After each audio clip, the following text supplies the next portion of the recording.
Dear students, I am Fatima Rifa Chaudhuri.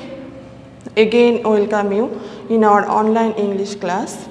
Today, I will take English first paper. I hope by the grace of Allah, you all are safe and sound. Today, we will learn about our question number 3, that is summary. Summary মানে হচ্ছে সারাংশ। তোমরা সবাই জানো যে summary হচ্ছে মূল ভাব, মূল কথা বা সারাংশ। তো সামারিটা যখন আমরা লিখব তখন আমরা যে প্যাসেজটা আমাদের সিন প্যাসেজটা দেয়া থাকবে অথবা কোনো পোয়েমের অংশ দেওয়া থাকতে পারে, তবে এটা খুবই রেয়ার। সাধারণত আমাদের যে সিন প্যাসেজ গুলো আছে সেখান থেকেই একটা প্যাসেজ দেয়া থাকে। তোমরা জানো যে এর আগে আমরা এমসিকিউ করছি, তখন একটা প্যাসেজ দেয়া থাকবে, আবার ফ্লোচার্ট অথবা ইনফরমেশন ট্রান্সফারের জন্য আরেকটা সিন প্যাসেজ দেয়া থাকবে এবং সামারি করার জন্য তোমাদের আরেকটা অন্য একটা সিন প্যাসেজ দেয়া থাকবে। অর্থাৎ সর্বমোট তোমাদের 3টা প্যাসেজ নিয়ে কাজ করতে হবে। প্রথমে একটা প্যাসেজে সেটাতে তোমাদের এমসিকিউ আর শর্ট কোশ্চেন, তারপরে আরেকটা প্যাসেজ থাকবে সেটাতে তোমাদের ফ্লো চার্ট অথবা ইনফরমেশন ট্রান্সফার করতে হবে, আর থার্ড যে সিন প্যাসেজটা থাকবে সেটাতে তোমাদের সামারি করতে হবে। তো সামারি আসলে কি? সামারিটা হচ্ছে যে মূল কথা বা সার কথাকে আমরা কি করব, নিজের ভাষায় লিখব।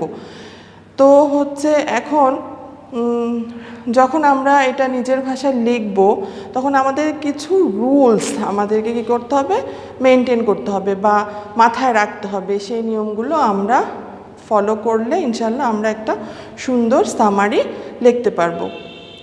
তো যখন আমরা এই রুলসগুলো ফলো করব তখন আমি কয়েকটা রুলস বোর্ডে লিখেছি তোমাদের জন্য। তো প্রথম যে রুলসটা মোস্ট ইম্পর্ট্যান্ট সেটা হচ্ছে যে আমাদেরকে কি করতে হবে, মূল প্যাসেজটা যেটা আমাদের সিন প্যাসেজটা দেয়া থাকবে সেটা আমাদের বারবার পড়তে হবে, মনোযোগ সহকারে বারবার পড়ে বুঝতে হবে যে এখানে আমার মূল বক্তব্য বা সাবজেক্ট ম্যাটারটা কি, সেইটা কিন্তু আমাকে বের করতে হবে যে এই প্যাসেজটা কী সাবজেক্টকে নিয়ে গড়ে উঠেছে, এই প্যাসেজটা কোন সাবজেক্টটাকে নিয়ে বলা হয়েছে এই প্যাসেজের মধ্যে, সেটা কিন্তু সাবজেক্ট ম্যাটার। তো সেই সাবজেক্ট ম্যাটারটাই আমার কী করতে হবে, প্রথমে আমাকে বের করতে হবে। প্যাসেজটা ভালোভাবে পড়ে বারবার বুঝে আমার অর্থটা অনুধাবন করতে হবে, করে আমাকে মূল বক্তব্য বা সাবজেক্ট ম্যাটারটা বের করতে হবে।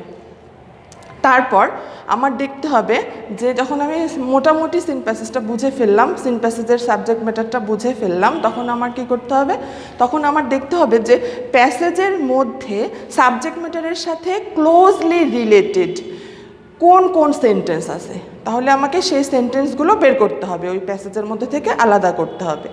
যে আমার তো প্যাসেজটা মনে করো যে এখন আমার যদি 150টা সাপোজ ধরো 150 সেন্টেন্সের একটা প্যাসেজ আছে, তখন সেটা তো আর আমি পুরা সবটা তো লিখতে পারবো না, ওখানে আমাকে 1/3 অথবা এর চাইতে কম এভাবে আমাকে লিখতে হবে। তাহলে আমার ওই যে তোমার ক্লোজলি রিলেটেড যে সেন্টেন্সগুলো আছে সাবজেক্ট ম্যাটারের সাথে, সেগুলো আমাকে আগে বুঝে বুঝে বের করতে হবে।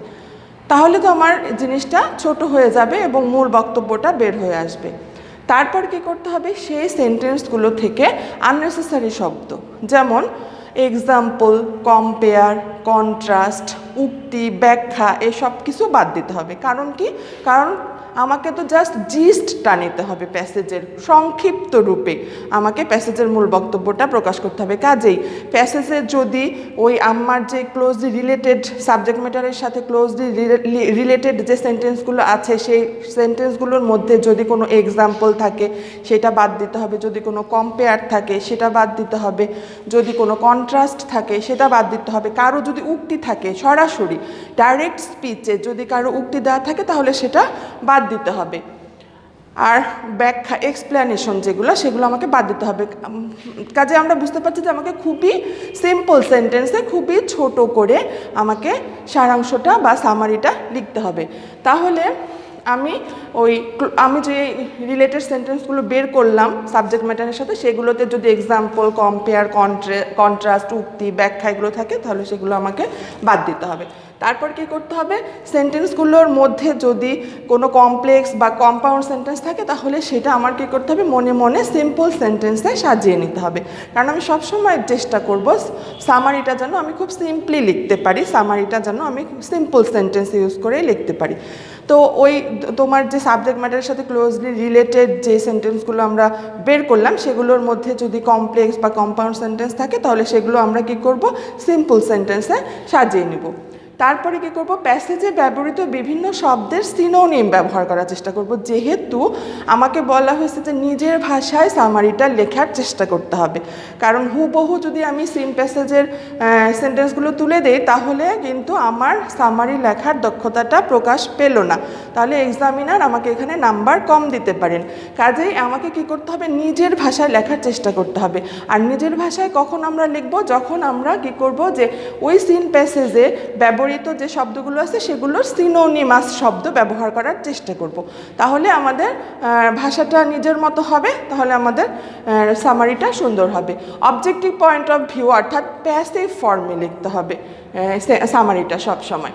আর তোমাদের যদি এরকম মনে হয় যে সামারির মধ্যে এমন ইম্পর্টেন্ট উক্তি আছে যেটা আমার দিতেই হবে, মানে ওই উক্তির মধ্যেই আমার এই প্যাসেজের মূল বক্তব্যটা বা সাবজেক্ট ম্যাটারটা ওই কারো উক্তির মধ্যেই মানে খুব ভালোভাবে ওর মধ্যে নিহিত আছে, এরকম যদি তোমার মনে হয় যে না উক্তিটা খুবই ইম্পর্টেন্ট দেওয়া দরকার, তাহলে ওই ডাইরেক্ট স্পিচটা, ডাইরেক্ট উক্তিটা কিন্তু ডাইরেক্ট ব্যবহার করা যাবে না। তখন তোমাদের কি করতে হবে, ওইটাকে ইনডাইরেক্ট ফর্মে নিয়ে আসতে হবে।